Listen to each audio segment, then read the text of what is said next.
Morning is entitled, Your View of Authority Matters to God. So let's invite Brother Leardo to take us through that. Thanks, Brother Andrew.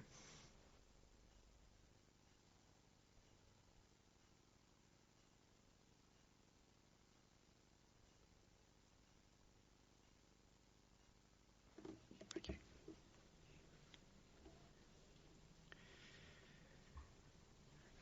What do you think? Do people like to be under authority today? Do people like to submit or obey authorities that are put in place today? Well, hopefully you don't do it too much, but if you flick the news or you go on the news, there's always something on it, isn't there? People aren't happy with authority in general today. And why is that the case? Well, we see from back in the beginning of man's history with Adam and Eve, obeying authority has been a bit of a problem. Humans have always struggled to submit to authority. And have things changed? No, we just see it getting worse and worse. In fact, the Bible told us that it would get worse. When we look at 1 Timothy 3:1-3, it talks about the attitudes that people would have, that it would increase from bad to worse. The actions would increasingly become this way. And people have little respect for any type of authority, don't they? Whether it's government, whether it's in the home environment, whether it's at school, or whether it's at work. Do you see it? Are you in any of those environments? I'm sure you see how people feel about authority. And at times, maybe we understand why people react badly to authority. Maybe there's an abuse of authority. We know it's actually not being done in the right way. But what does the Bible tell us we need to do? How does the Bible help us to have the right attitude? Well, let's look at our first scripture in Proverbs chapter 24 and verse 1.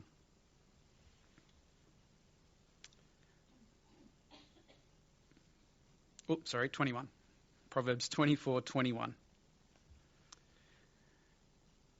It says, "My son, fear Jehovah and the king, and do not associate with dissenters." Now, what does that mean? Well, if you look at the footnote there, it talks about all those who for a change, or other translations or indications give or rebel against something. Do we see that in the world today? What does Jehovah tell us we need to do when this attitude is around? Well, we need to stay completely away from it. It says there, do not associate. In other words, don't get on the same wavelength or attitude that they have. And it also mentions fearing Jehovah. And that's the point to help us. When we have a wholesome fear or respect for Jehovah, it means we respect authority and we don't get involved in any of these things. People who want to rebel, even if there may be an abuse of power, which we all see today, don't we? But it's not only that. Our talk is entitled, Your View of Authority Matters to God. So it's how we view it, our attitude towards it, is right at the beginning that God looks at us upon that and sees how we feel about it. You see, Jehovah asks us to do that for our own benefit as well. When we do our best to follow his laws and principles regarding authority, we really get many benefits out of it. And today we want to look at 3 areas that can help us. The first one is within the family. Second is the secular authorities, the governments. And then ultimately Jehovah as the supreme authority. So let's start with the family. Do you own a smart fridge? I don't, but I get the idea of it. If you have a smart fridge and you just got it for the first time, how do you know how to use it? You might play around with it a bit and try and make some assumptions on it, but you'd go to the manual, wouldn't you, to really understand how it works? Well, it's the same with us in the family. When we have a family, it's hard to know what to do as imperfect people, but what's our source that we should go to? Well, let's have a look at Ephesians 3, and we'll look at verses 14 and 15.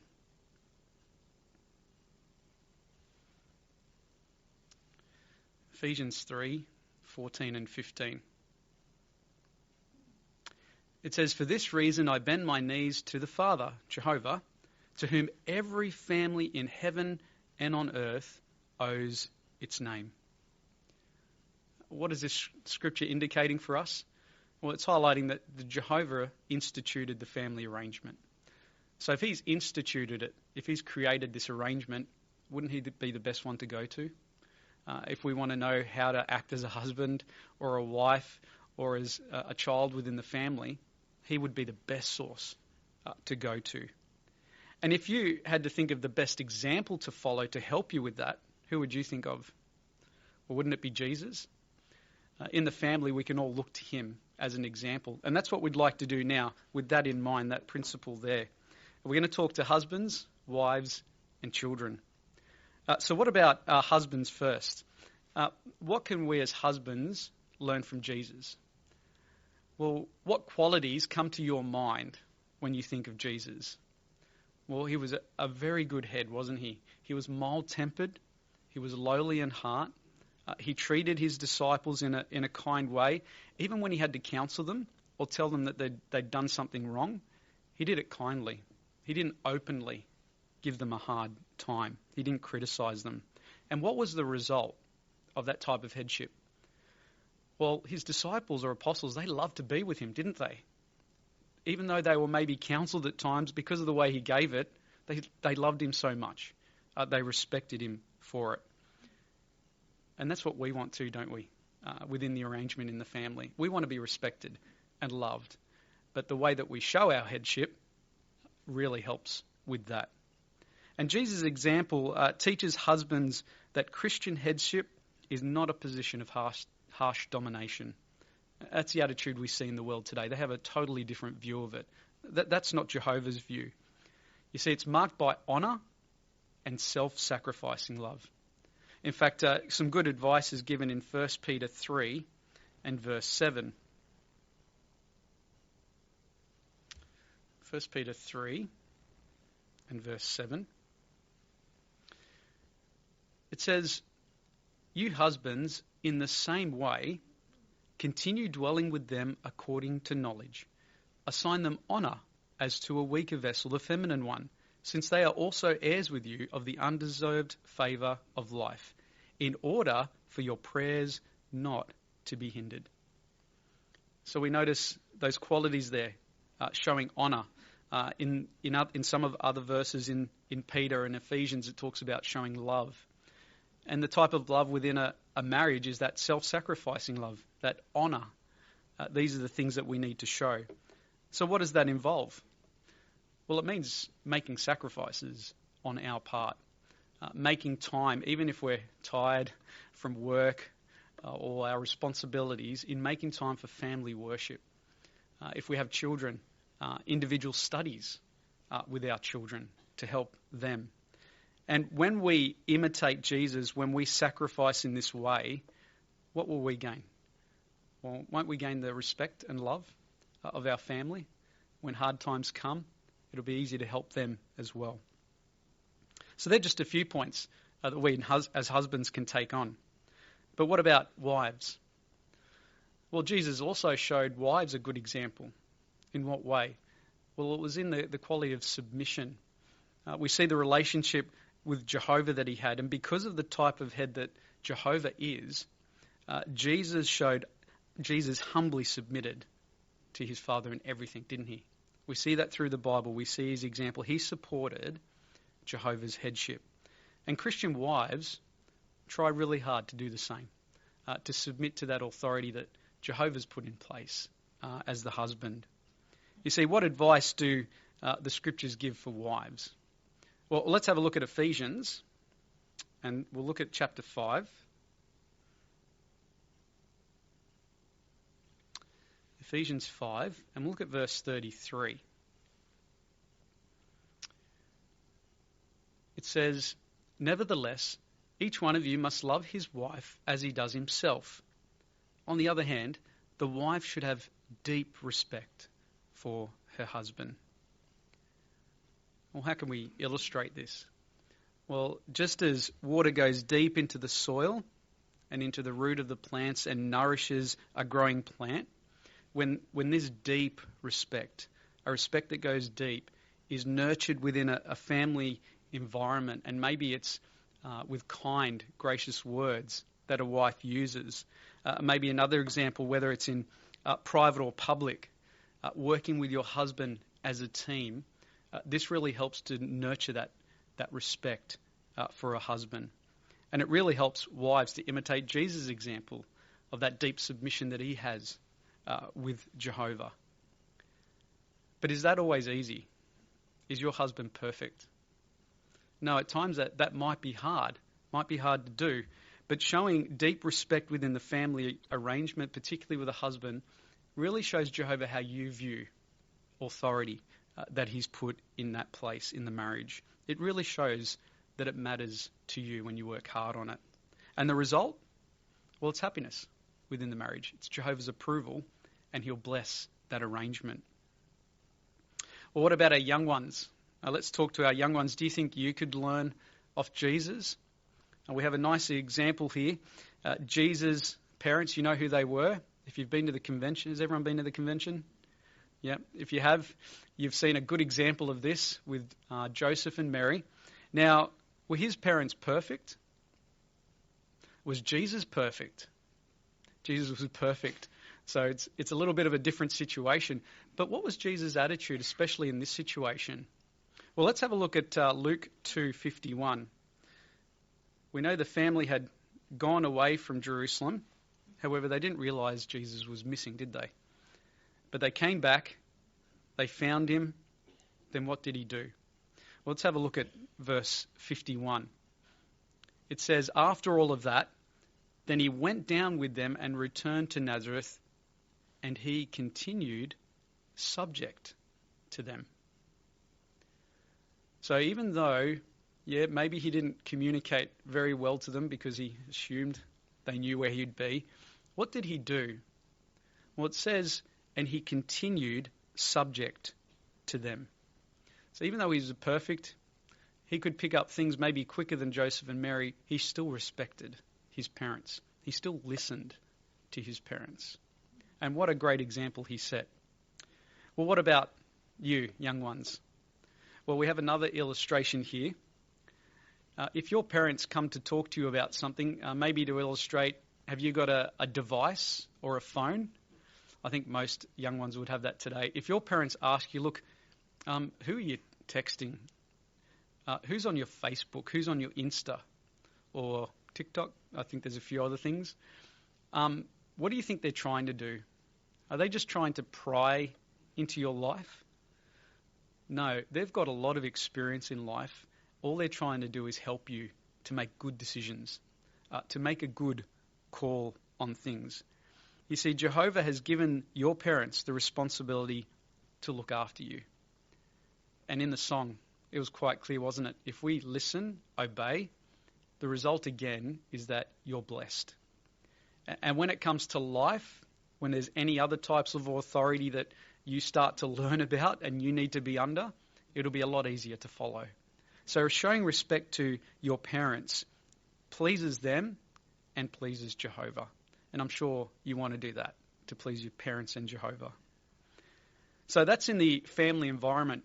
And look, we've always got things to work on, whether we're a husband, wife, or child. But constantly going over those principles can really help us. What about our second area? How can we show respect for superior authorities? Well, why do we have governments today? Well, it's because from man's beginning, they rejected Jehovah's authority. They rejected his government in a way. So man had to create their own government to have some sort of rules and regulations for humans. Now, even though that's the case, and that offends Jehovah, what does he tell us to do? Well, let's have a look at Romans 13 and verses 1 and 2. And we'll look at a few verses here as well.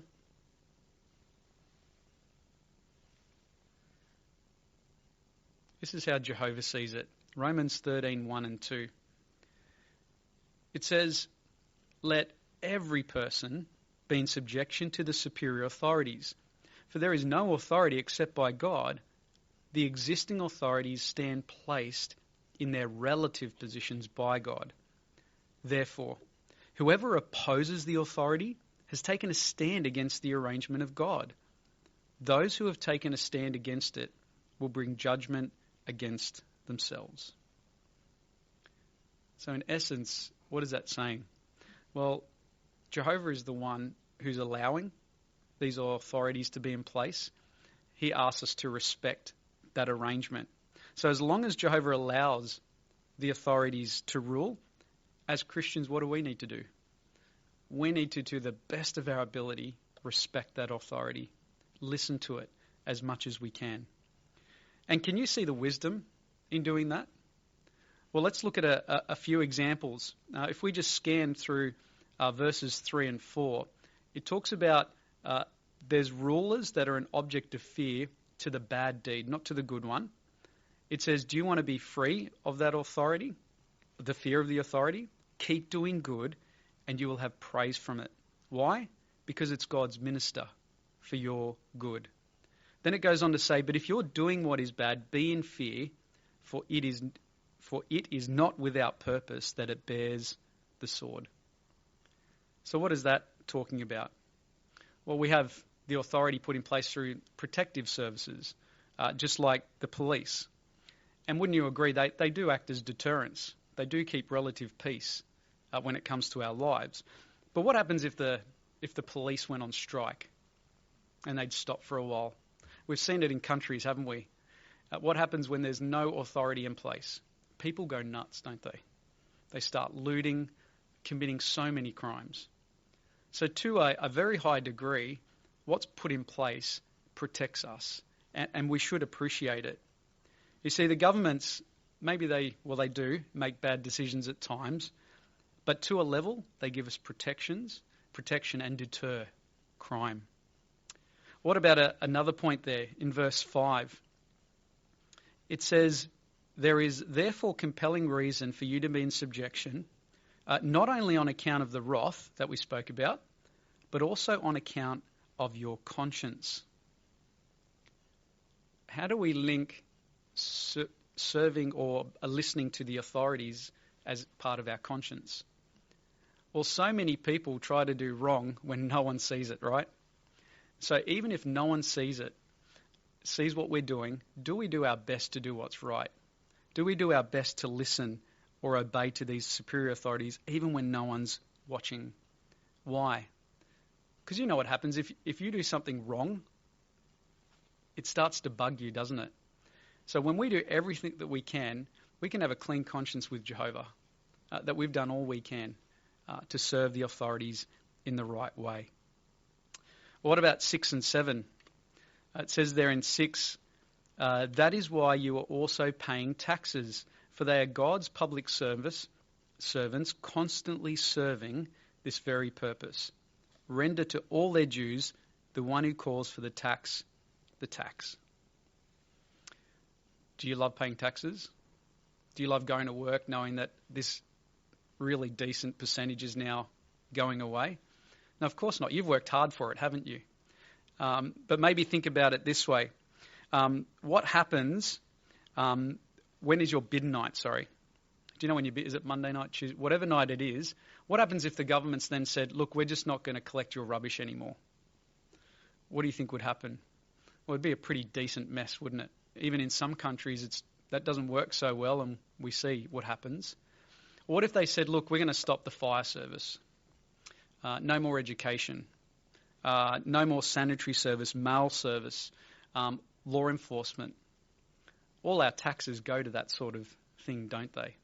So even though bad decisions are made and money does go to the wrong places, we know that a lot of it does go to good services. So do we respect the governments for that? Well, that's what Jehovah is trying to help us to see. You see, Jehovah's told us to obey and respect these authorities. Why? Back in verse 1, because it shows respect for what he allows to operate today. And what happens when we try just in those few areas to do our best? Well, when you look at Matthew 5 and verse 16, it highlights that we make our light shine before men. And when we do that, where does the glory go? It goes to Jehovah. As Jehovah's people, we set an amazing standard. And maybe when we think about going back to COVID, it affected the world.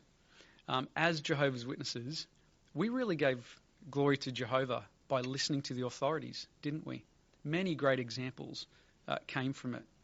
So when we display fine works, when we obey superior authorities, they notice it, they see it, and that glory goes to Jehovah, which is what we want. And don't you think Jehovah will bless us for doing our best in that situation? I'm sure he definitely will. So that's when it comes to the authorities. But what about the final aspect? How do we show respect to now the supreme authority, being Jehovah? Well, can you imagine for a moment that you work for the best employer in the world? He gives you a car, he gives you a phone, he pays for all your meals, he gives you great holidays, great benefits.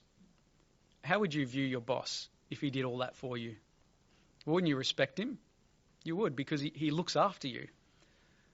Well, how do we view Jehovah? What do we know about Jehovah? Well, let's have a look at a brief scripture in Deuteronomy 10. It only highlights a little bit about Jehovah, but we can learn a lot. Deuteronomy 10, 17 and 18.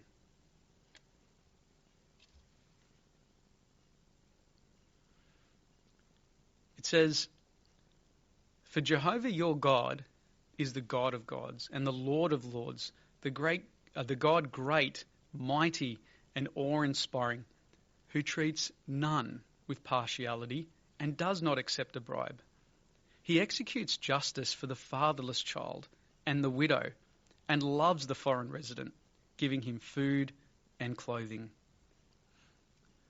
Now that's just a small description of what Jehovah is like, but don't we love him just for those qualities? We know he's a just God.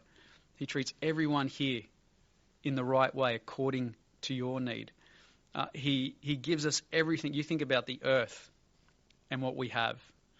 A beautiful environment, the food, family arrangement, everything is put in place. Do you appreciate that? Do you love that? It should really build our respect for Jehovah. He's the Most High. And really, Jehovah's way of exercising justice, his authority is perfect.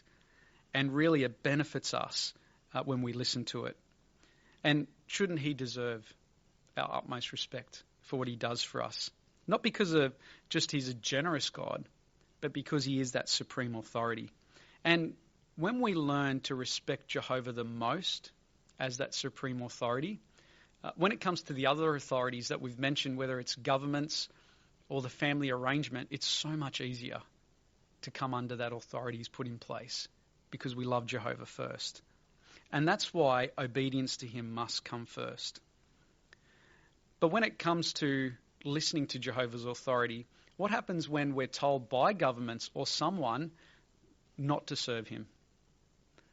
Well, what about when our worship is compromised? Well, what do we do? Well, let's have a look at a couple of brief examples. We have a picture for this. Those of the three Hebrews. What situation were they in? They were told by the king, look, you must bow down and you must worship. Now, that would have been an embarrassing and hard situation for them, wouldn't you agree? Like, why aren't you serving their gods? What was the result? Well, they were thrown into the furnace. But what was their attitude, or what did they say before going into that furnace? Well, let's have a look at Daniel 3, verses 17 and 18.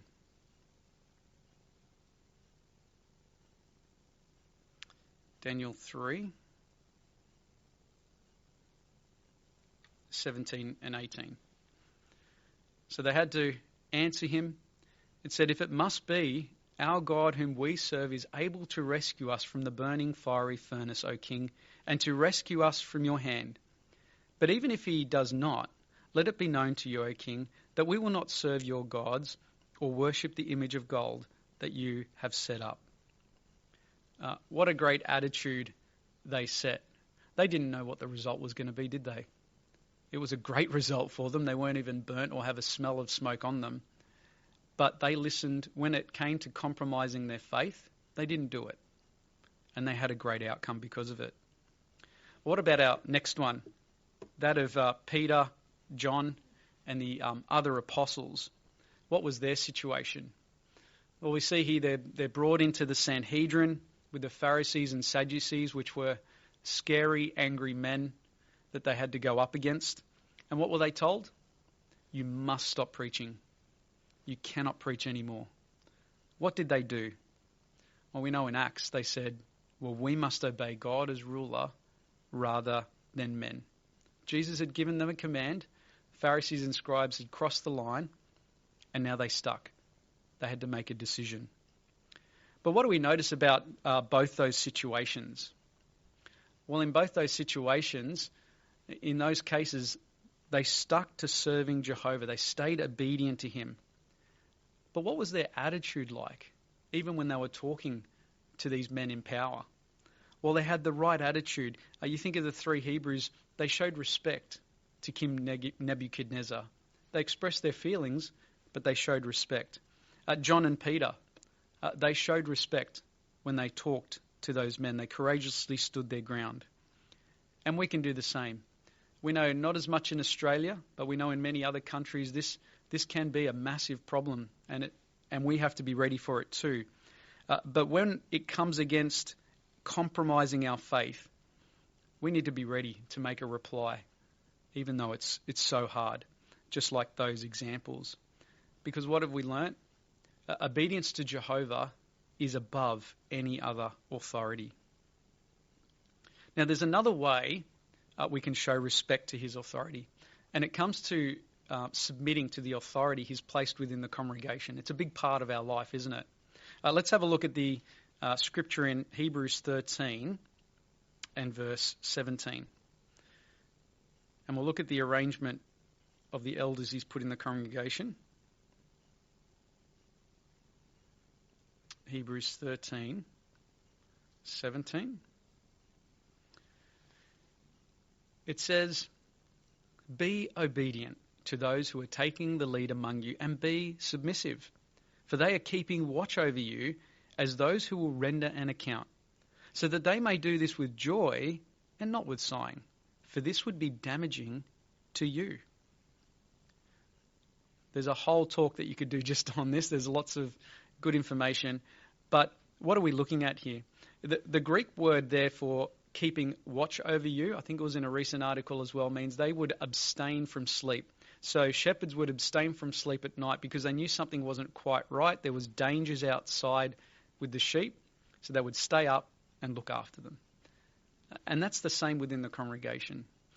When we're obedient and submissive to those taking the lead, because we respect that arrangement and the hard work that they do, we will benefit.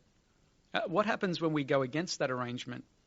Well, it says that those who are taking the lead will do it with sighing, but at the end there, what does it say? For it will be damaging to you. When we go against that arrangement, it can affect us. Maybe to illustrate, have you ever seen this sign on the road? You're driving along on the highway, and just on the other side, you see wrong way, go back. Everyone knows what it's for, right?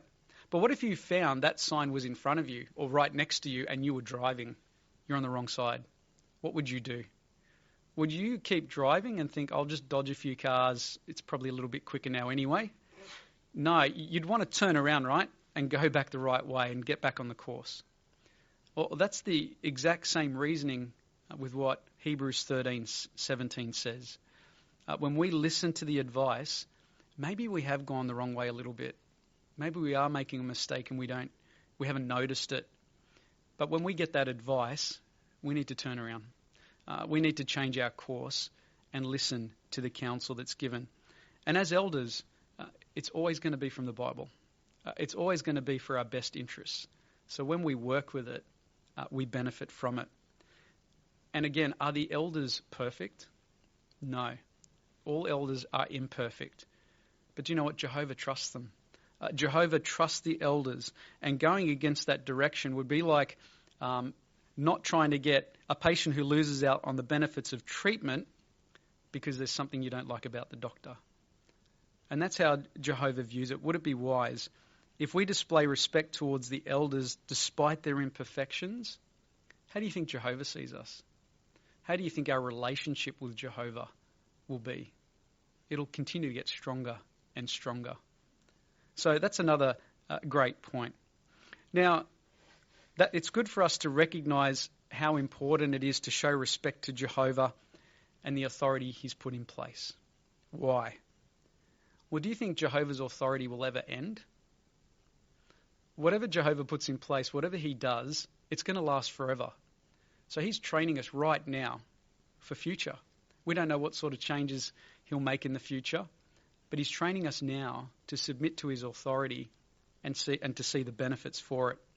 For example, we know what he's going to do in the future under that kingdom, don't we? It's working now, but can you imagine when all human rulership is gone and these governments aren't making the decisions for people anymore and Jehovah does it?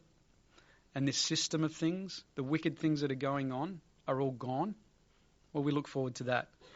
Seeing peace, seeing justice on the earth to the fullest degree, we'll certainly look forward to it. And under it, we'll have people that just highly respect Jehovah and want to do the right thing. There'll be no need for police and all these other services. So coming under his authority is so important. We look forward to all these things. This is real. It will happen. Jehovah promises it. And at the end of the 1,000 years, Jesus is going to hand back that kingdom to Jehovah where we can enjoy it forever, won't we? So what do we need to do? Well, we need to learn now to submit or subject ourselves to the authority Jehovah's put in place. We need to show Jehovah that our view, our attitude in these areas is in line with his. And we've seen what it includes today. The family arrangement, the governments, and also Jehovah is the supreme authority. And in the end, what will the result be? Well, let's have a look at our final scripture in Psalm 37 and verse 27.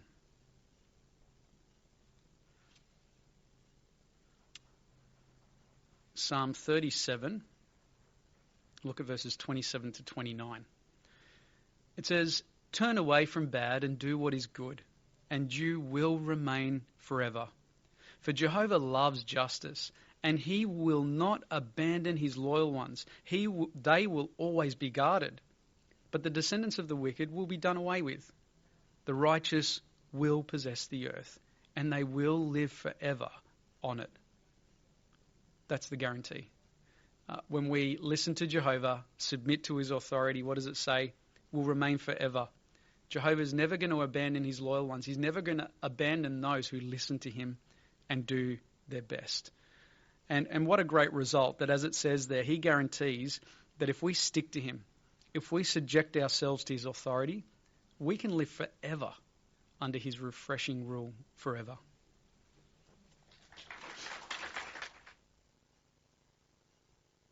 We'll hopefully come away understanding those two areas much more clearly.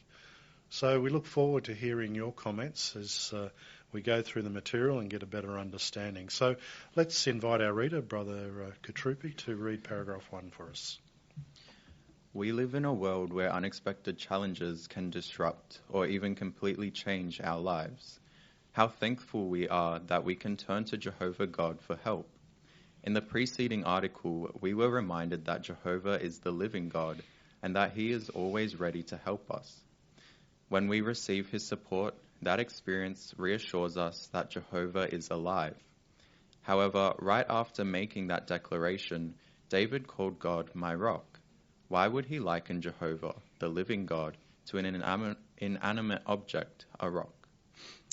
Let's get a reader for Psalm 18, verse 46. Who'd like to do that? Thanks, Sister McCulloch.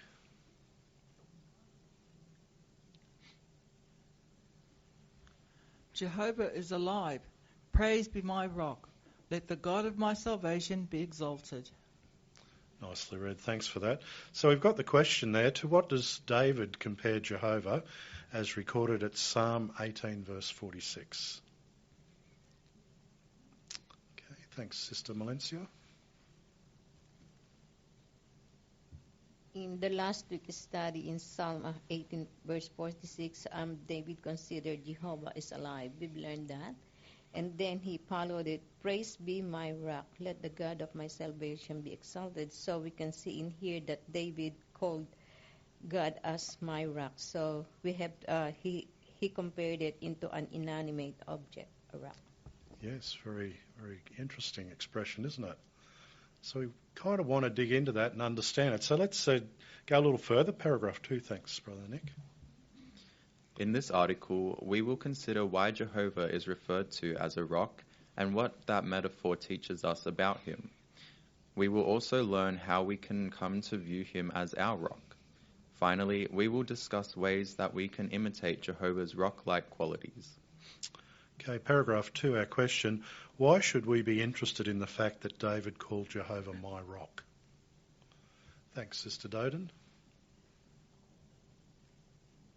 We will consider why Jehovah is referred to as a rock and what metaphor teaches us about him. Very good. So that's one area we're going to look at. There's a couple more. What's the second area we'll look at?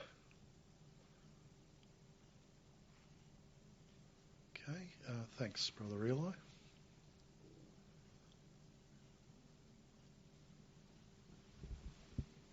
We will also learn how we can come to view him as our rock. Yes, very good. And then the final one there. Thanks, Sister Finney. Yes, we'll discuss ways that we can imitate Jehovah's rock-like qualities. Very good. Well, let's have a look at the first one there with the subheading, Why Jehovah is a Rock. Paragraph 3, thanks, Brother Katrupi. The Bible uses the term rock as a word picture to help us grasp qualities that Jehovah possesses. It often appears in passages that praise him as a God who is without equal. The first reference to Jehovah as the rock is found at Deuteronomy 32, verse 4. In prayer, Hannah said that there is no rock like our God. Habakkuk called Jehovah my rock. The writer of Psalm 73 called God the rock of my heart. And even Jehovah referred to himself as a rock. Let us discuss 3 rock-like qualities that Jehovah displays and learn how we can make him our rock. Okay, paragraph 3, our question, and we've also got the picture to consider here. Why does the Bible often use the word rock? Thanks, Sister Jean.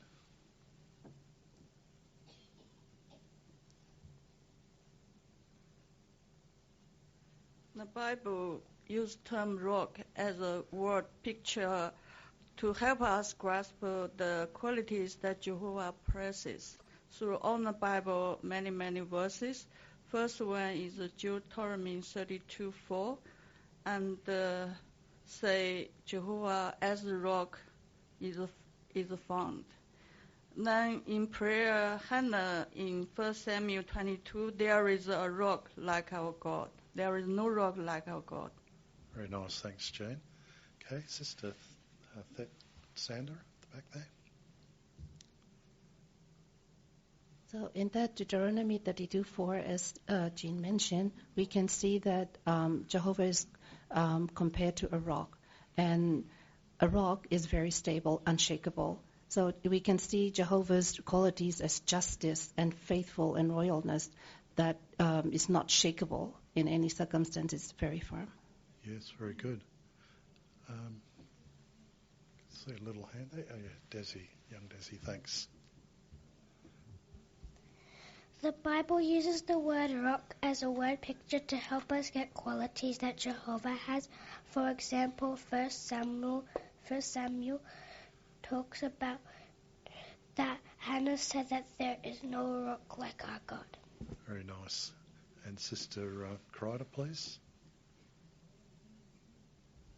And in Isaiah chapter 44, verse 8, Jehovah referred to himself as a rock, and that his people should not be in dread or become fearful, because we have the support of Jehovah, who is as firm and stable as a massive rock. Yes, very good. Thanks, Brother Nicholson.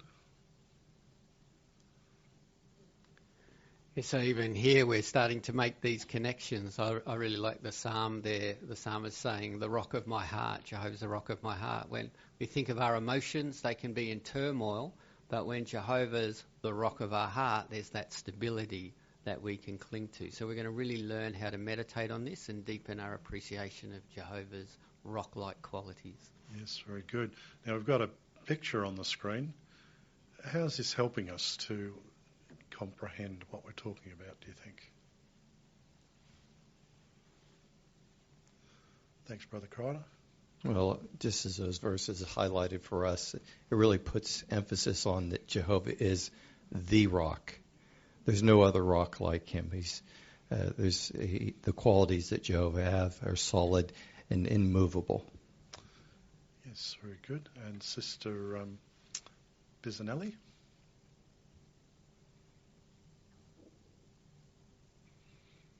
Yes, the picture highlights that just as a large rock is solidly placed, unmovable, so Jehovah God can be a solid source of security for us. Thanks. And Brother Bisanelli?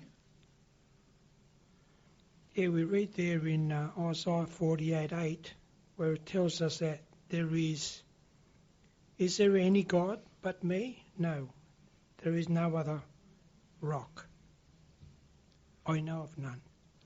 So it tells us, that picture there highlights that Jehovah, there's no equal to Jehovah as being our God. Yes, very good. If you were approaching a rock like you're seeing in that picture, how would you feel about it? And it's probably a little bit difficult to comprehend it just from a picture. Maybe there's a rock you've been close to that's huge. Brother Rabbinic?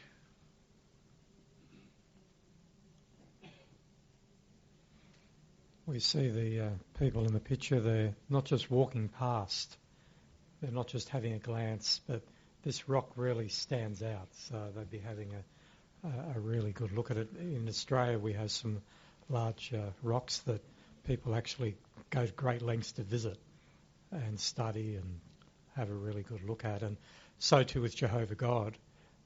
As we know in our study today, we're going to learn about his rock-like qualities. Yeah, very good. So we're going to focus in really on not just the size of this rock and so forth, but some particular aspects of the qualities of a rock that Jehovah portrays. So let's see if we can dig those out.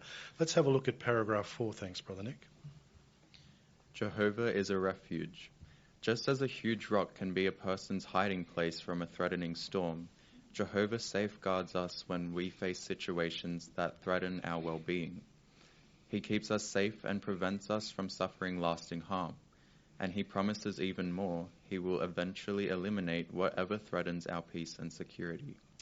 Let's get a reader for Psalm 94, verse 22. Thanks, Brother Albert. But Jehovah will become a secure refuge for me. My God is my rock of refuge. Very good. So the question, how is Jehovah a refuge? Okay. Got a young hand down the back row, first of all. I think that's Mohana, isn't it? Just as a huge rock can be a person's hiding spot, a hiding place from a threatening storm, Jehovah safeguards us when we face situations that threaten our well-being. Yes, very good. Okay, and Sister Chandra? So, just like David said that Jehovah will become a secure refuge for me, my God is my rock of rock of refuge. So this applies to us today. So Jehovah is our refuge, and he keeps us safe and prevents us from lasting harm. And he promises that he's going to get rid of everything which comes our way, harm's way, and all the threats. And so he can keep us peacefully in security. Yes, very good. There's some interesting points also there in Ezekiel 34, verse 25 and 26. Would anybody like to bring some of those points out? Thanks, Sister Villarino. When we saw that huge rock before, also can be a refuge from the inclements of the weather, animals. And in Ezekiel says, and I will ride the land of vicious wild beasts, so that they may dwell securely in the wilderness and sleep in the forest. I may name then an area around my hill and blessing. I will cause the rain to fall at the proper time. So Jehovah was going to protect them, not just as today spiritually, physically, as a rock will protect them. Jehovah will make them and safeguard them. Today is the same. No, physically maybe, but spiritually for sure. Very good. And how long is that refuge going to then provide that kind of circumstance for mankind?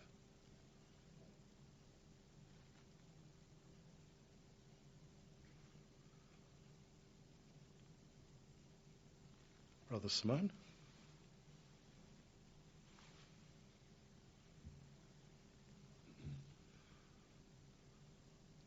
We know Jehovah has promised that will be an everlasting blessing. And when we look at a rock, I guess from a human point of view, we just think, how long's that thing been there? How long is it going to be there after I'm here? We know that a rock has that seeming eternalness about it. And so too, Jehovah's promises have that eternity in view as well. Yes, very good. He calls it an everlasting covenant. So it's beautiful to think of Jehovah being a refuge in that sense. So let's dig a little further as we look at paragraph 5. Thanks, Brother Nick. One way we make Jehovah our rock-like refuge is by praying to him. When we pray, Jehovah gives us the peace of God that safeguards our heart and mind. Consider the experience of Artyom, a brother who was imprisoned for his faith. He was repeatedly interrogated by a harsh investigator who pressured and humiliated him. I found it stressful whenever the investigators summoned me. I always prayed to Jehovah. I asked for peace in my heart and for wisdom, said Artyom. The investigators' tactics did not work on me. With Jehovah's help, it was like I was standing behind a stone wall. Paragraph 5, our question, how can Jehovah become our rock-like refuge? Okay, we'll get the sister down the back row there. One way we make Jehovah our rock-like refuge is by praying to him. When we pray, Jehovah gives us the peace of God that safeguards our heart and mind. Very nice. Thanks for bringing that out. Okay, Sister Wadwani.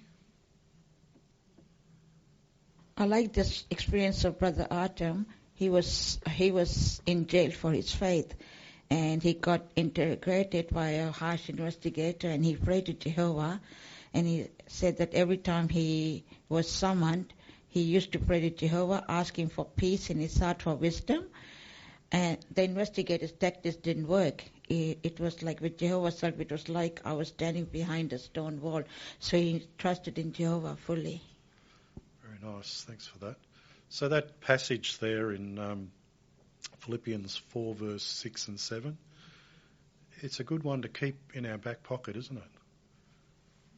It's an instruction as to how we can tap into the refuge that Jehovah provides. Let's have a look at paragraph 6. Jehovah is reliable. Like a rock that is immovable, Jehovah is always there for us. We can trust him because he is the eternal rock. He will always be alive to keep his promises, hear our prayers, and give us the support we need. We can also depend on Jehovah because he is loyal to those who serve him. He will never forget what we do, and he will always reward us.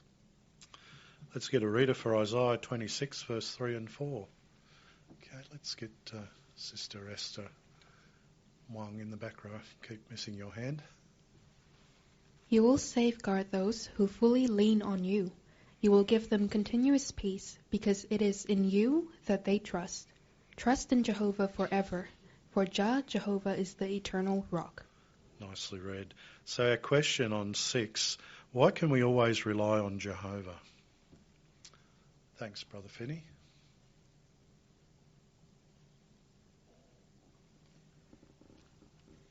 As we think about Jehovah and the scriptures there, we find that he's eternal, he's immovable, and of course we're able to rely on him. He's there to give us support, help us solve our problems, So we really need him as our solid rock. Thanks, Brother Ray. Okay, Sister Barnett. Yes, and in 2 Samuel 22:26, David says towards Jehovah, with someone loyal, you act in loyalty. With blameless mighty man, you deal blamelessly. In this passage, with what David went through, we know he can rightfully say these words because he experienced firsthand when Jehovah acts in loyalty towards him. This shows us that Jehovah God's loyalty is more than just a feeling. It is active. So if we remain loyal, we can rely on Jehovah because he's loyal to those who serve him. Very good. And Sister Christina, thanks. And Jehovah will always be alive to keep his promises, hear our prayers, and give us the support we need. He's like a shield and secure refuge for us. Very nice, thanks. And Brother Nicholson? Yeah, just focusing on that word eternal. We think others can be rocks in our life, like our parents, the elders in the congregation, but you can't put the word eternal as an eternal refuge in front of them because sometimes they'll let us down or they're not there. They just can't be there for us. But Jehovah is the eternal rock. He will always be there for us. Very good. And Sister McCulloch, please. It also highlights the point that he'll never forget what we do and he will always reward us. As Hebrews 6 verse 10 points out, for God is not unrighteous so as to forget your work and the love that you showed for his name by ministering and continue to minister to the holy ones. Very good. Thanks for bringing these extra scriptures out too. And Sister Malencia. Just keep looking on this scripture in Isaiah 26:3. It says there that if we have to fully lean on Jehovah, so he will safeguard us, and also by leaning towards him, he will give continuously peace, and also that we have to fully trust Jehovah, that as has been said before, that he is the eternal rock. So we know that if we keep doing that, he will give us all the support that we need.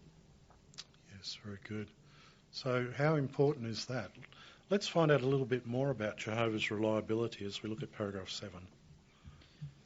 We make Jehovah our rock when we rely fully on him. We trust that by obeying him, even during difficult times, we will benefit. As we experience his support, our confidence in him will grow. We will then be better prepared to face trials that only Jehovah can get us through. Often, during situations in which there is no one else to turn to for help, we come to realize just how reliable Jehovah is. The time I spent in the detention center was the very best period in my relationship with God, said Vladimir. I learned to have greater trust in Jehovah because I was all alone and had no control of the situation. Okay, so we've got paragraph 7, and we'll look at the picture as well. The question is, what will we experience when we rely on Jehovah? Thanks, Sister Hannah, at the back row there.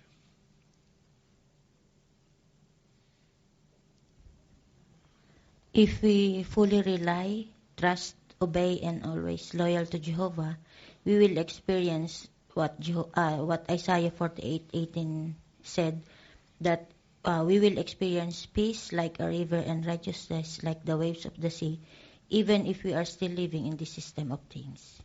Very nice. Thanks for bringing that out. Okay. And Sister Liato?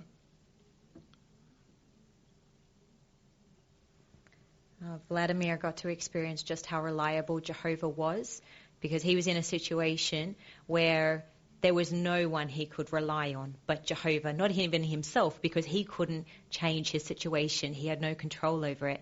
And he said that that was the very best period in his relationship with Jehovah. So when he began to see how reliable Jehovah was because he was there for him, his love for him grew and his relationship grew stronger. Very nice, and thanks for bringing that point out. That's our picture. Any other comments on that picture? Can you imagine yourself in that circumstance? Where would your thinking be focused? It's a good thing to contemplate, isn't it? Well, let's find out why. Let's have a look at paragraph 8. Jehovah is stable.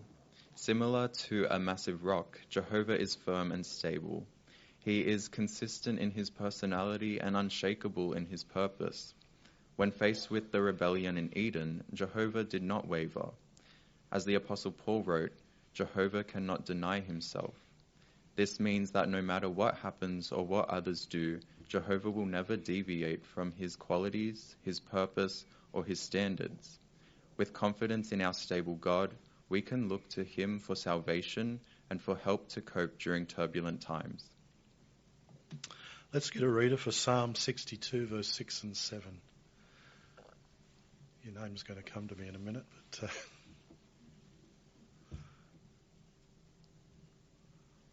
Indeed, he is my rock and my salvation, my secure refuge. I will never be shaken. Upon God depends my salvation and my glory. My strong rock, my refuge is God. Beautifully read. Thanks so much. Okay, so our question on this paragraph 8, the 8 question, why can we say that Jehovah is stable? Thanks, Sister Shepherd.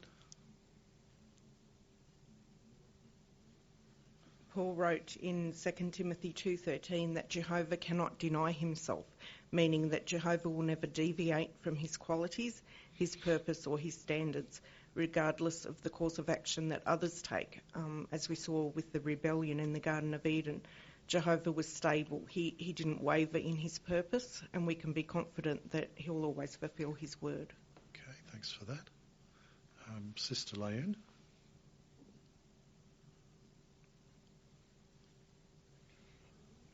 Excuse me. In Malachi 3:6, he tells us that I'm Jehovah, I do not change.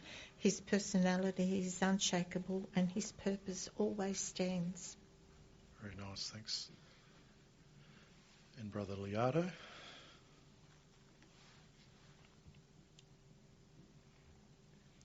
And as humans, we're used to change. We can't control things that happen. There's only so much we can control.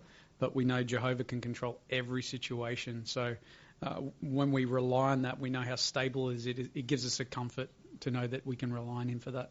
Yes, very important, isn't it? So the big question, and we'll get some comments on the scripture here as well, how do we benefit from having Jehovah as our rock?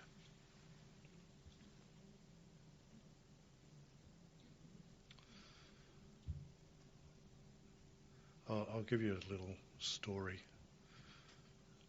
I was out in the yard the other day and I turned a little bit and I must have been a bit unsteady, so I went to lean on something. It was the washing trolley. And it gave way. It's not a good feeling. So we appreciate how important something that's stable is for us. So, thanks. We'll get Sister Esther first. Yes, because he is stable. When we rely on him, as Psalm 62 verse 6 says, we will never be shaken. We can rely on him fully because he will not compromise his values for anything else. Very good. And Sister Schmidt? And we can see that whatever happens even in our own lives, Jehovah is stable and he will not change for anything. No, doesn't matter what humans are doing, because they might make many promises but keep none. But Jehovah keeps everything, and really we can trust him in everything that he has promised. He will fulfill his promise. Yes, very good. And Brother Seth Bahani? Yeah, our situation can change and we can face difficulties and problems in our life. But when we find like a strong rock, as in Psalms, in Psalm 62 mentioned, the strong that's our refuge. We lean on Him, and then we get the benefit. That's the benefit of having this strong rock. Yes, very good. And thanks, Brother Crider. We think of a strong rock. We think of along the coastline, and we see how the seas just bash it every day, and that rock is immovable. It's always there. Or a rock out in the country, in the mountains, and the winds and the storms come through, but that rock stays there. So Jehovah, when we look at Jehovah like He's the rock, and everything about Him, all of His qualities, and we lean on Him. So anything that comes our way, as long as we put Jehovah in the picture and what He'll do for us and help us to face all of these challenges, He'll be that rock for us, and we won't be overcome by it. Yes, very good. And there's really nothing in this world that's reliable like that, is there?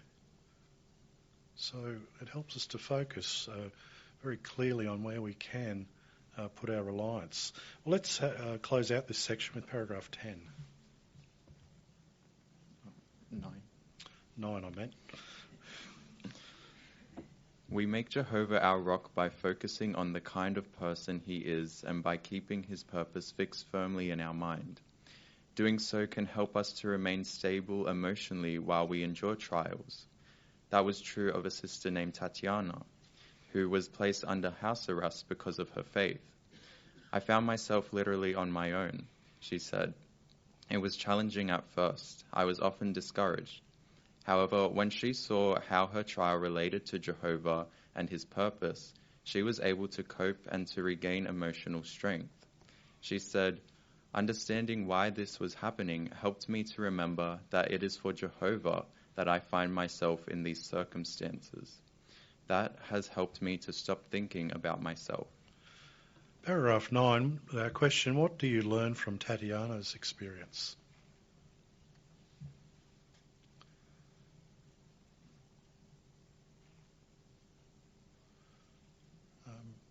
Thanks, Sister Heidi. Now, when going through trials, sometimes emotions are overwhelming and it's easy to think about yourself. But she learned how to control her emotions and regain her focus, and that was by thinking about why she's going through it and how her trials related to Jehovah's purpose. That's what gave her stability. Yes, very good. And Sister Villarino? Sometimes when we go through difficult times, we think, why Jehovah is allowing this to happen? What is happening to me? And that's when Tatiana changed her thinking. He is allowing this for a purpose, but also He's going to give me the out of this. So it's not that Jehovah is failing in helping us or being a rock or sustaining us. He's trying to show that we can trust Him, and at the right time, He's going to give us the in out of that. And as a reward, we're going to have a strong relationship with Him because we are doing this to prove that we love Him and we trust Him. Yes, very nice. Psalm 16, verse 8, how does that help us to get that perspective? Thanks, Brother Barczyk. Yeah, well, it says there that the psalmist says that I keep you before me constantly. You're at my right hand and I'll never be shaken. So there's a saying we have in life that when something is set in stone, it's reliable, it can't be moved. And that's God's word is set in stone. This is not man's wisdom by any stretch of the imagination. This is Jehovah guaranteeing us with set in stone in His word that you rely on me and there's no way you can lose. Yes, very good. You know, if you go back to that picture of our brother in prison, imagine if his focus was just on himself and the woe he was facing. Was there any hope in that mindset? But using the mindset we're talking about here, what becomes the possibilities? Thanks, Sister Sander. he would be feeling very down, very disoriented, no hope, nothing, very depressed. But because he has very strong relationship with Jehovah, especially at that moment he mentioned, and because he fully relied on Jehovah, he was not shaking at all. He was very calm. So likewise, we can be trapped in situations, maybe not literally like in the prison, but in our own daily lives, we can be trapped in our own prisons. So, and we can be shaken. But if, like him, if we really fully trust in Jehovah as our rock, we will not be giving up on anything and we won't be shaken. Lovely. Thanks very much, Sister Sandra. Okay, well, let's have a look at paragraph 10 again. In the days ahead, we will encounter trials that will require us to lean on Jehovah as never before. Now is the time to strengthen our conviction that He will provide whatever we need to endure faithfully. How can we do that? Read Bible accounts and experiences of modern-day witnesses. Discern how God has displayed rock-like qualities to support His servants. Think deeply about those accounts. Doing so can help you to make Jehovah your rock.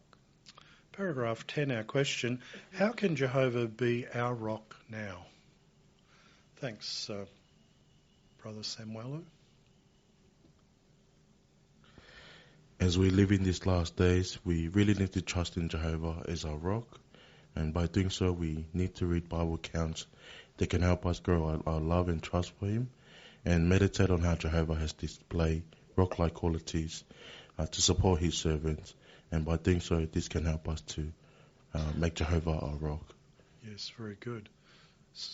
Thanks, Brother Nicholson. When I was thinking about this paragraph, I was thinking about the first picture. You look at that massive rock there. In my mind, I want to climb it. I want to get up there on that rock. And that's what we do when we read the Bible and we meditate on these experiences. We're climbing the rock. What does that do? Suddenly it changes your perspective. Now you're seeing things from Jehovah's perspective. You see what's around you, what the obstacle is and how you can get over it, or you just feel safe. So all of those things happen when we, as it were, climb the rock. Very good. So we've looked at three areas, really, of this rock-like qualities of Jehovah, but we want to now focus a little bit on imitate Jehovah's rock-like qualities, so how we can do this in our own lives. Let's have a look at 11. We have noted how Jehovah proves to be like a rock. Now consider how we can imitate His rock-like qualities. The better we do so, the better equipped we will be to build up the congregation. For example, Jesus gave Simon the name Cephas, translated Peter, which means a piece of rock. This indicated that he would become a source of comfort and stability in the congregation. Congregation elders are described as the shadow of a massive crag. That illustrates how they protect those in the congregation. Of course, the congregation benefits when all brothers and sisters imitate Jehovah's rock-like qualities. Okay, so on paragraph 11, we've got the question, why do you want to imitate Jehovah's rock-like qualities? And we can also see the box, a goal for young brothers. So first up, why do you want to imitate Jehovah's rock-like qualities? Thanks, Sister Malencia. Because if we will do it now, we will be better equipped to build up the congregation on this if we follow, or having a goal for the young brothers. And this will help them, and now we can be noted how Jehovah proves to be a rock. Very good, thanks for that.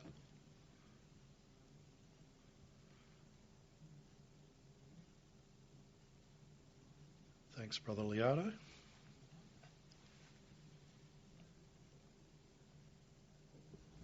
And just like Peter, Jehovah loves to use humans to help other humans. He loves using us as rocks as well. And when we do that within the congregation, that comfort, that stability, he knows that it'll build a unity as well. So when we do our best to try and be rock-like and follow his example, we can really help others. Yes, very good. So, we looked at that picture, this huge rock, but now we're talking about a goal for young brothers. How can a young brother be rock-like? Do you have to be a big rock? What are we learning from this little box here?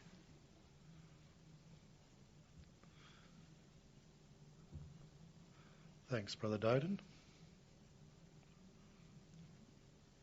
No, we all can contribute to be a rock-like Christian is by our share a little bit in helping the congregation. There are 3 ways here mentioned in that little section here. To be a refuge, for example, we can show personal interest to all, in particular to the older ones, not stick to our own class or friends in the congregation. Yes, very good. Okay. Thanks, Sister Schmidt. Well, we can see that we've got a lot of young ones, and they're actually taking an interest in actually becoming ministerial servants, or even later on an elder, by starting off with a sound system. And this really is encouraging for the older ones even to see that the young ones are trying to serve Jehovah more fully. Thank you. Okay. Brother Simone.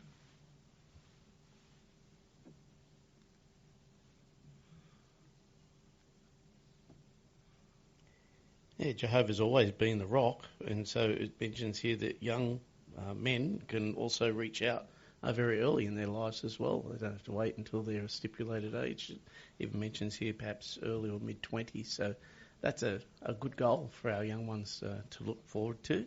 But another point that it mentions there in the bold type was being reliable, and that's what we see our young brother doing here. He's volunteering, but when he's given the assignment, he's following the instructions as well. So he's getting that training, and then he can follow through. And just like Jehovah, he'll be a reliable thing. So when we come to the meetings, we always expect that our sound system will be working, and very rarely do we have some glitches, but generally these things are working because our brothers are well trained, they're reliable, and they themselves are imitating Jehovah by doing that. Right, very good. And as a young person, if you want to be stable, what's core for that to be the reality for you? Thanks, Brother Andrew Wilson. We learned from Tatiana's experience that in order to receive that peace from the rock, it was to think like Jehovah and look at things from his way. And that's what the young brothers can do, everyone in the congregation can do. Read the Bible every day and think about what we're reading, meditating upon it, and that way we'll be able to think like Jehovah does, and we'll be able to make decisions using the Bible principles. Yes, very good. So just like Peter's name meant, a piece of rock. Doesn't have to be the whole big thing, but you can play a little part, can't you? And that will really be reflecting these beautiful rock-like qualities of Jehovah. Be a refuge, be reliable, be stable. Well, let's have a look at 12. Thanks, Brother Nick. Be a refuge. At times, we may be able to offer our brothers literal refuge from natural disasters, civil unrest, or war. As conditions in the last days get worse, we will no doubt have more opportunities to render aid to one another.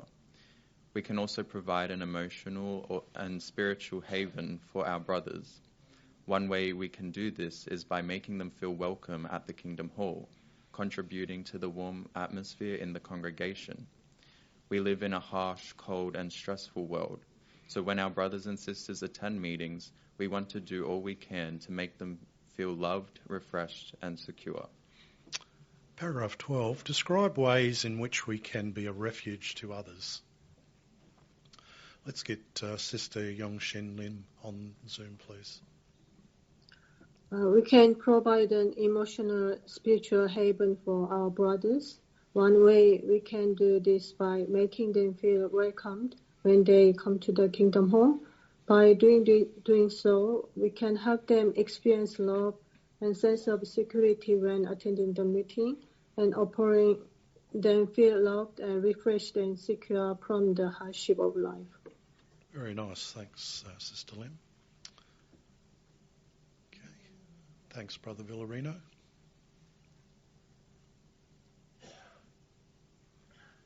And we can also see the fulfillment of the prophecies, 2 Timothy 3:1. We're really living in the last days, critical times, and this can be seen all around the world. So many times as well, our brothers might be struggling physically or economically or affected by natural disasters, and that gives us also the opportunity to be a refuge for others, to provide the help and support they need. Yes, very nice. So it's a very powerful thing, isn't it, to think about. We don't know what our brothers have been through before they got here, but by the things we say and do, we can be that refuge. Let's have a look at 13. Elders can become a refuge to those in the congregation who endure literal or figurative storms. During disasters and medical emergencies, elders take the initiative to arrange practical assistance. They also offer spiritual help. Brothers and sisters will be inclined to approach an elder if he is known to be gentle, empathetic, and willing to listen. Such qualities help others feel cared for. Thus, it is easier for them to apply any Bible-based guidance an elder may provide. Okay, 13, and we've got the picture to consider as well. The question, how can elders in particular become a refuge for others? Thanks, Sister Ashley Lim. The elders in our congregation offer practical help in times of need, but also spiritual help. In 1 Thessalonians 2, Paul speaks of the love and tender affection of a nursing mother and how they imparted not only the good news, but they imparted themselves. So the concern, the genuine deep-seated love that Paul felt for his congregations is the same love that our elders have for us, and it makes us feel cared for and a place to go for protection. Yes, very good. And when you're dealt with or treated in that way, what does it help you to do?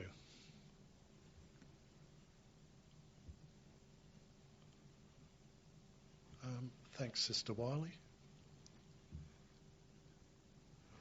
The comfort that the brothers provide is always Bible-based. So when we receive that comfort or that emotional support from the brothers, it's easier for us to apply them and accept that guidance from the elders. Yeah, so we've got the picture here to take a look at. So what are we discerning from what we're seeing there?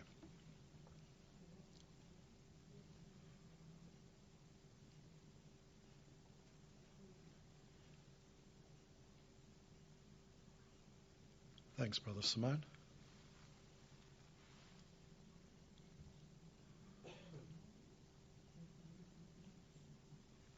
Well, it's nice to see that the elders there are paying attention to our sister and wanting to assist her, but the picture description in the Watchtower says that while at the Kingdom Hall, a sister freely approaches two elders. And this is no doubt based on her experience with loving and kind elders who are empathetic and wish to listen to her, so she feels free to go up to them again to ask for help when there's a storm-like situation in her life. Yes, very good. So we've looked at refuge. Now let's have a look at another quality. Thanks, Brother Nick. Paragraph 14. Be reliable. We want others to be able to count on us, especially during difficult times. How can we develop a reputation of being reliable? We can strive to display godly qualities consistently, such as by keeping our promises and by doing our best to be punctual. We can also offer practical help when there is a need. In addition, we make sure that we complete our assignments according to the instructions we receive. 14, the question, how can we show that we are reliable? Thanks, Sister Jasmine Cox.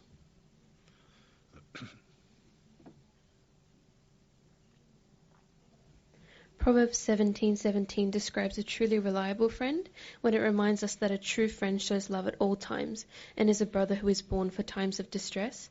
And we want others to feel that way about us, that in both good and distressing times we are a reliable comfort. But in order to have such a trustworthy and reliable reputation, we need to develop it. And a few ways mentioned there was that we can display godly qualities consistently by keeping our promises and doing our best to be punctual. Yes, very good. And Sister Kreider, please.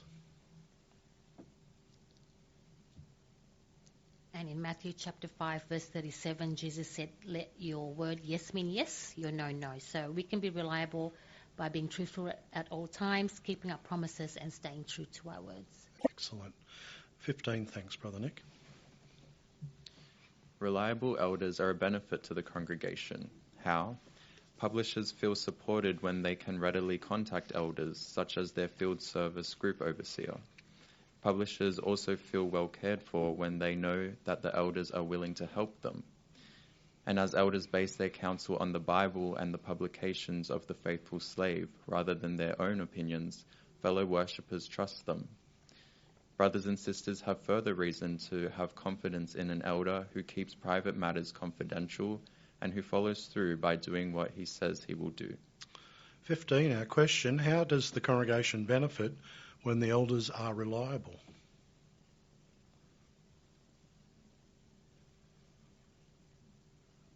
Thanks, Sister Valencia.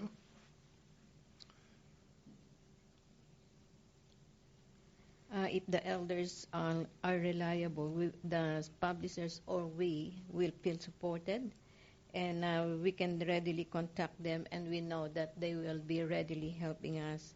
So by doing that, we will feel well cared up, and that we know that the elders are willing to help us. Yes, very good. Sister Leon? The elders keep private matters private. They don't even discuss it with their partners, their wives or family. And that way we can feel reassured that the elder is looking after us personally. Yes, very good. And Sister Gallo? And we know that the elders base their counsel that they give us from the Bible and from the publications, and it's not from their own opinion. So we know that we can trust them. Yeah, very good. Let's have a look at 16, another area. Be stable. We can be a good influence on others if we are firm for what is right and if we make decisions that are solidly based on Bible principles. As we grow in faith and accurate knowledge, we become more steadfast in the truth. We are not indecisive, unsteady, or easily swayed by false teachings and worldly thinking. Our faith in Jehovah and in his promises keeps us balanced when we receive bad news. We are also able to assist those who may be facing trials. 16, our question, how do we benefit ourselves and others when we are stable? Thanks, Sister McLean. As Psalms 112:7 and 8 says, when our heart is steadfast and unshakable, we will not fear bad news or be afraid. So when we are stable, we not only benefit ourselves in that we keep our calm, but we can also help others and support them when they're facing trials. Yes, very good.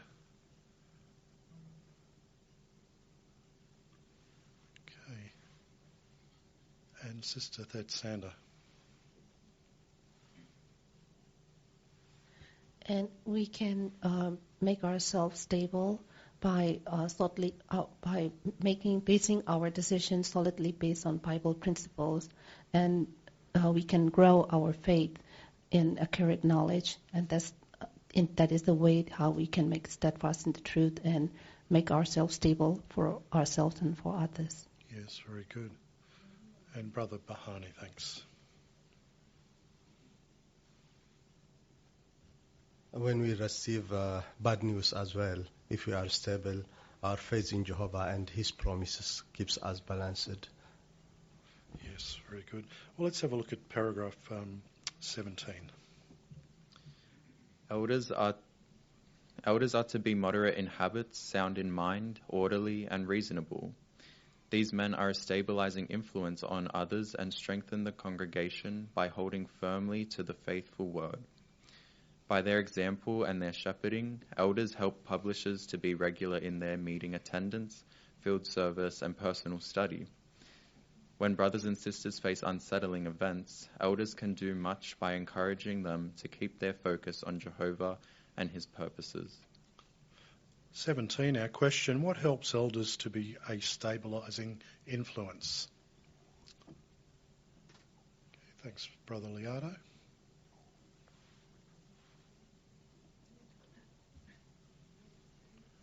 Well, there's some very good principles there in Titus and 1 Timothy, and in fact, those are part of the qualifications of an elder. So it's making sure that we still have those qualities or is still working on them, like soundness of mind, orderly, reasonable, holding faithful to the word.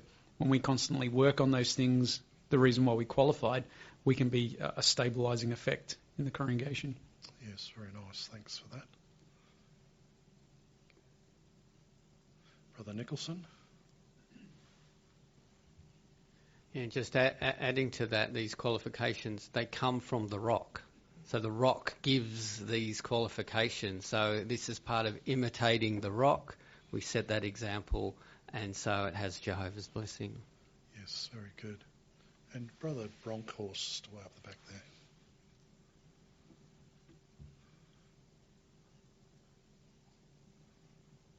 Continuing on Brother Nicholson's point, we can visualize it in a literal sense of how a building or a structure does not have its stability from within itself. It's the way it interfaces or interacts with its environment.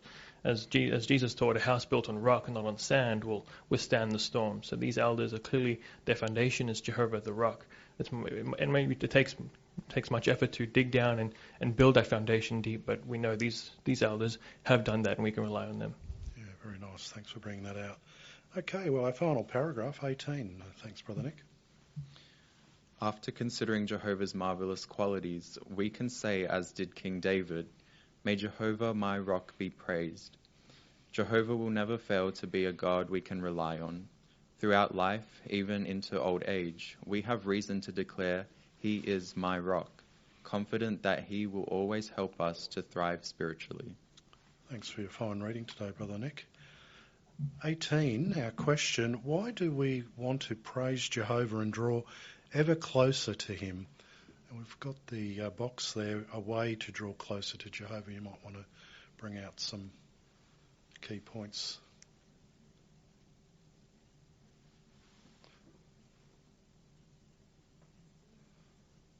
Okay, thanks. Sister Villarino?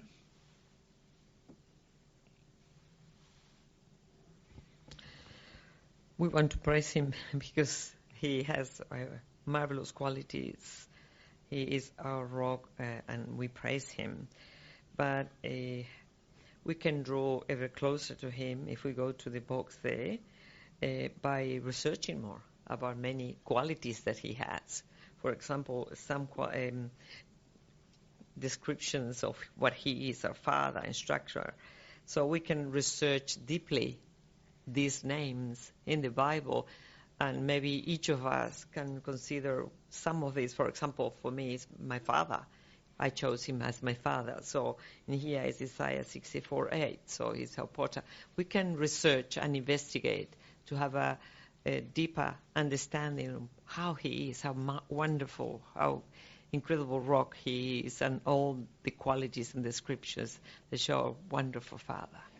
Very good, thanks for that. And Brother Simone?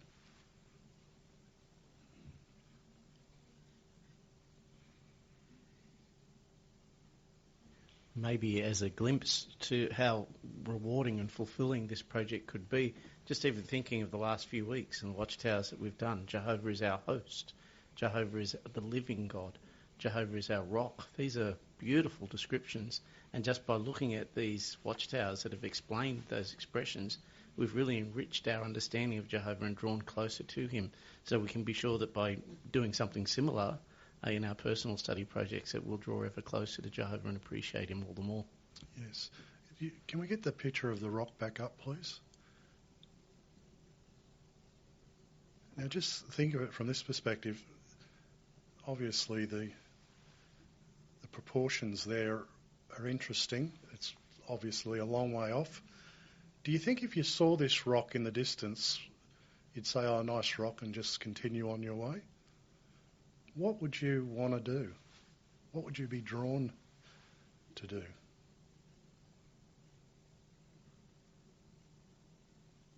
Thanks, Brother Barczyk. Well, it's got a commanding presence, so you'd want to take a closer look and see the details and what it's about. And that's where we are with Jehovah. We hear about Him, we read about Him, and then we want to take a closer look. when we start to understand who he is. Yes, very good. So what an excellent study project that could be to draw us in and get to know our rock even more intimately. So how would you answer, why is Jehovah fittingly called the rock? Okay, the Sister Jed, yep. Like the rock, Jehovah is a refuge. He safeguards us when we face threatening situations, and he is reliable. He is always there for us.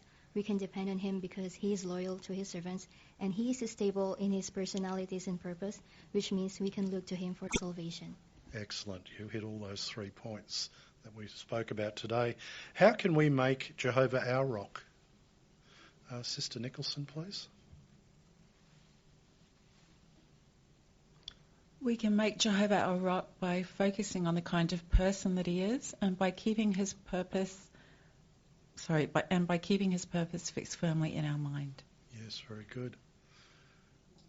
And when we're faced with difficulties, where does our focus go? Does it go inwardly? Thanks, Sister Christina.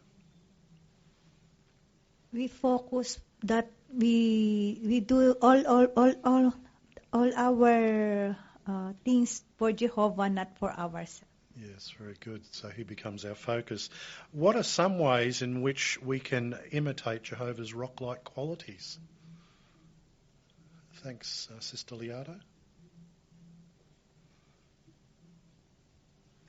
We can imitate him as a refuge by making our brothers feel loved and refreshed and secure at the meetings. Very good. Sister Katrupi. Down the front here, Brother Kevin.